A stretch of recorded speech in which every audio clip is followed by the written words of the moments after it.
While appearing on the After the Bell podcast, Corey Graves and Vic Joseph broke the news to Eric Bischoff that he will be inducted as part of this year's WWE Hall of Fame class. Molly Holly is the other inductee announced so far. I guess their new thing is to surprise these people on their own shows. They surprised Molly Holly on The Bump. Here they surprised Eric Bischoff on the After the Bell podcast. They surprise people. They ambush people with this news instead of, I guess, letting the Hollywood Reporter break the news, or Sports Illustrated, or CBS Sports, or whoever they leak this to usually to try to get some press out of it. According to Fightful, plans for the inductions are calling for it to be taped over the course of 2 nights next week, to be edited and then air on Peacock on Tuesday, April 6th. I don't think anybody can debate the merits of Eric Bischoff going into the Hall of Fame, given the impact that he has had on the business, which is still felt to this very day. He was the person responsible for telling Ted Turner they needed a show in primetime to compete with WWE. Turner was like, how come they're kicking our butts? And Bischoff was the one who said to him, well, we need something in prime time. They have a show in prime time. We have nothing. And that was when Turner turned around to the other executives in the room and said, give Eric an hour on Monday night. I think it was an hour at first, right? It became 2 hours later on. But that's how the ball got rolling on what ended up giving birth to Monday Nitro and the most popular, lucrative head-to-head period in the history of pro wrestling. WWE is still making money off that Monday Night War period. They can't get enough of it. That's all they do is talk about it. They've got documentaries, they've got DVDs, they have clips they throw up on YouTube all the time. It's all about the Monday Night War. And what a glorious, prosperous period it was. Well, guess what? With a war, you have to have at least 2 sides to a war. And that was because Eric Bischoff pushed the issue. He said, no, let's go balls to the wall. Let's go after these guys. Let's try to outdo them. Let's try to put them out of business. That's what he tried to do. He's admitted it. It wasn't just about winning. It was about trying to put Vince McMahon out of business. And here we are all these years later, and Vince McMahon is putting this guy in his Hall of Fame. But you think about what Bischoff did. Bischoff bringing in the luchadors and the Japanese talent, that helped give rise to their cruiserweight division, which made for some of the best matches anywhere on TV in the U.S. It gave fans a little bit of everything. So you can tune into an episode of Nitro on a Monday night, and you can, if the fast-paced, younger cruiserweights were your thing, you were getting these 10 to 15-minute kick-ass cruiserweight matches, usually to open the show, every single week. I mean, they were starting out hot on some weeks. But then in the very next segment, here comes a limo pulling up to the building, and out come all the big main event names. So you can go from a Rey Mysterio and a Juventud Guerrera and a Chris Jericho, Dean Malenko, and those guys who are the workhorses in the company. But then in the very next segment, or the top of the hour, here comes Hollywood Hogan. Here comes the Macho Man. Here comes Ric Flair. Here comes Sting and Luger and Vader and all these different people. I guess Vader wasn't on Nitro, but you get my point. You got a little bit of everything. You got a whole lot of variety, depending on what you were looking for, on the WCW show. The NWO concept changed the course of wrestling, and it made them a lot of money. And countless promotions in and out of this country. I can't even begin to count the number of promotions that have probably tried to replicate and copy the whole NWO concept. Most of them without any real great success. Some of them have had a little bit of success, but for the most part, you can't really replicate the original, the way that was done. What made that work was the whole concept that people thought that these guys were invading from the other company, from the bigger company.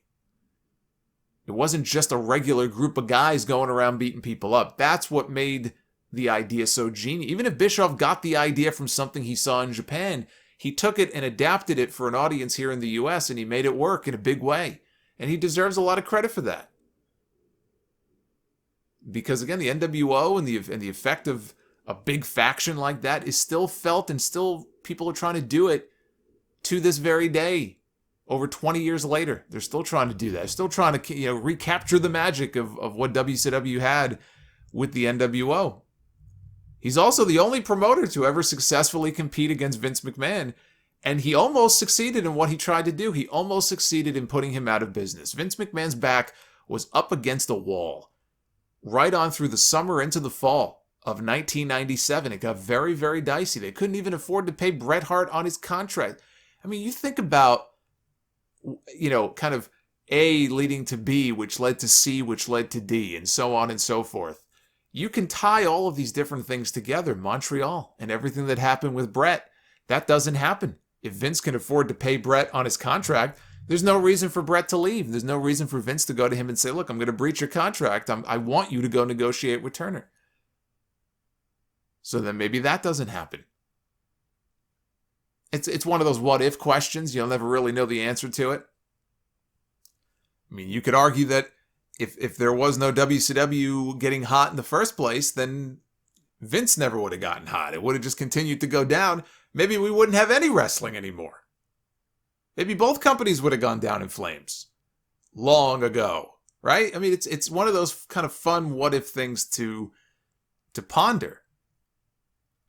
But then after WCW went under, Bischoff came to WWE as an on-screen character for about 3 years. He was the Raw general manager.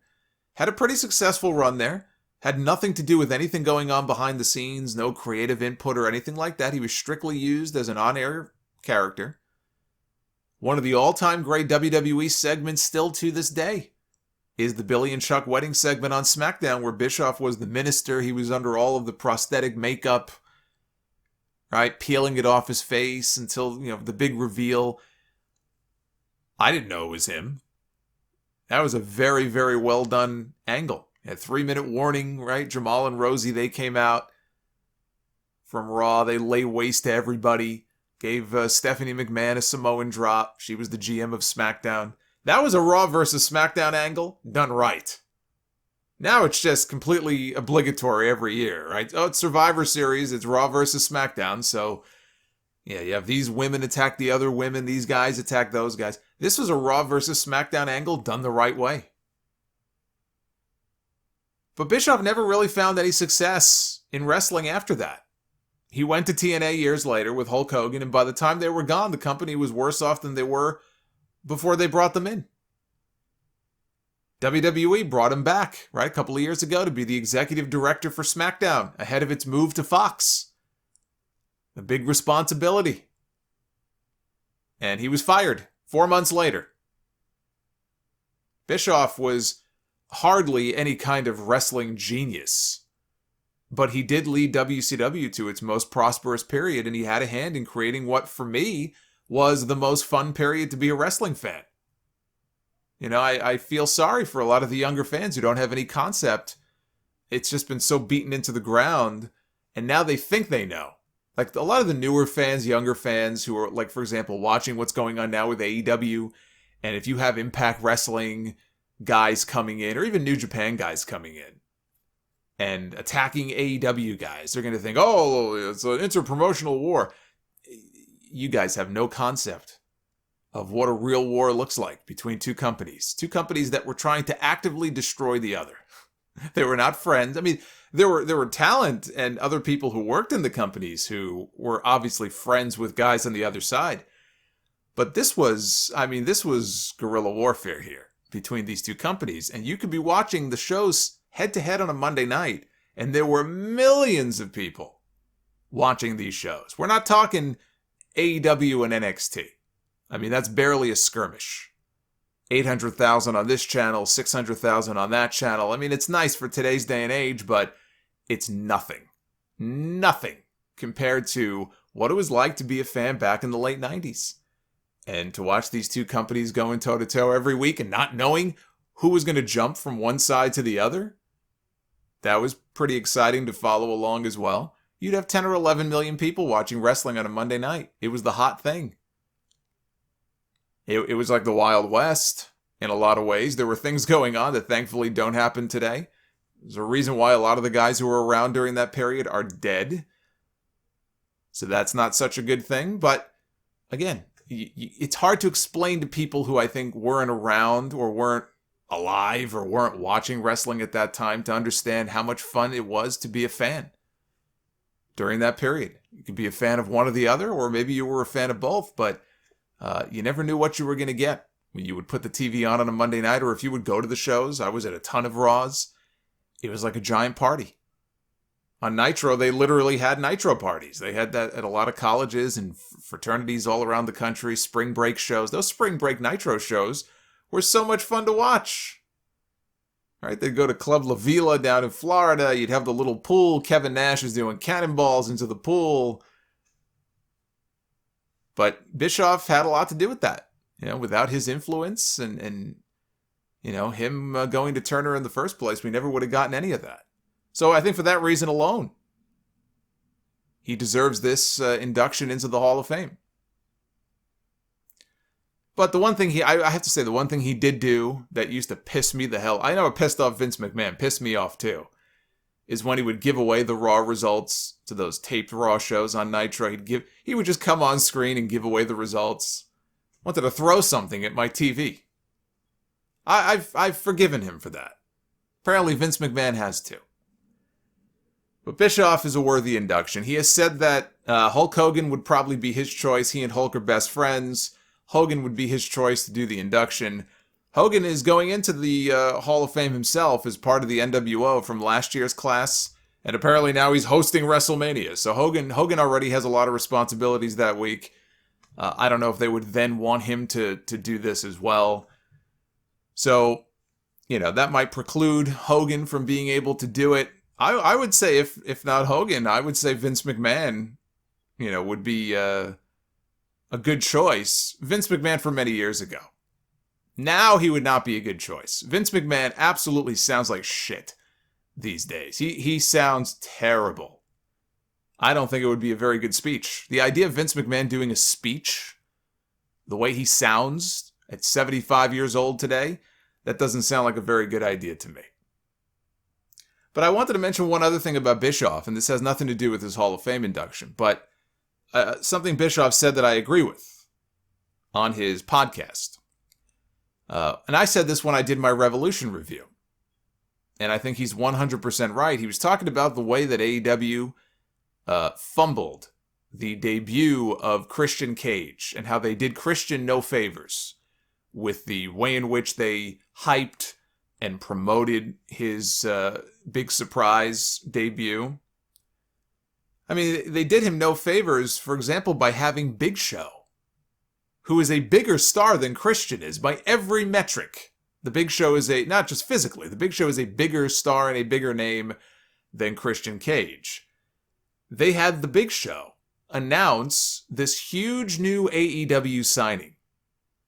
And then you have Christian walk out, who is a star, but he's not a star on the level of a Big Show or a Sting who debuted there a few months ago. You create these unrealistic expectations, is what Bischoff was saying. And again, I 100% agree. You create these unrealistic expectations, and then you have to manage them. You can't just say, and I had a lot of people argue this with me, it's the fans' fault. The fans built it up in their mind. AEW, all they did was have one segment on TV. Yes, but they had this huge name that just debuted for them come out and tease the fact that there was another really big name coming into the company, and I'm so excited to share it with you, and I know who it is, but nobody else does, and you'll find out who it is on the pay-per-view. There is an expectation that the fans, their minds are immediately going to think, oh, okay, well, big names, right? Who could that big name be? So you can't just lay that all on the fans. Tony Khan and AEW have a responsibility to understand you have to manage expectations, and they completely screwed the pooch on that one. And I felt bad for Christian. His point was if Christian had just come walking out on that pay-per-view unannounced, it would have been a far bigger moment. It would have been remembered in a more positive way because they didn't hype anything. They didn't promise you anything. They didn't promote anything. They were already promoting a fucking exploding barbed wire death match. You didn't really need this as well. They chose to promote it in this way. Even Christian didn't know they were going to do that. He was surprised as anybody. Imagine the pressure on his shoulders now. If he signs on to Twitter and sees all the comments from people that night about what a disappointment it was. I felt bad for the guy. He didn't deserve that.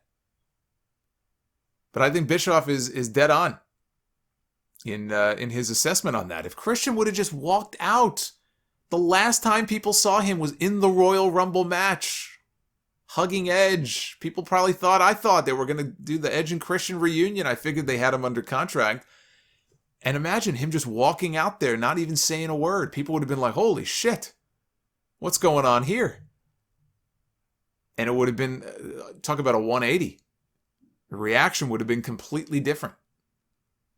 Bischoff should know. He did it a whole bunch of times in the Nitro days with guys like Lex Luger and Rick Rude, who were totally unannounced, and they showed up and it created this buzz. They didn't spend time hyping things up. They walked out there and they got people talking. And when they did hype up a major surprise, like who's the third man at Bash at the Beach, it turned out to be Hulk Hogan, and there was no bigger name that it possibly could have been than Hulk Hogan.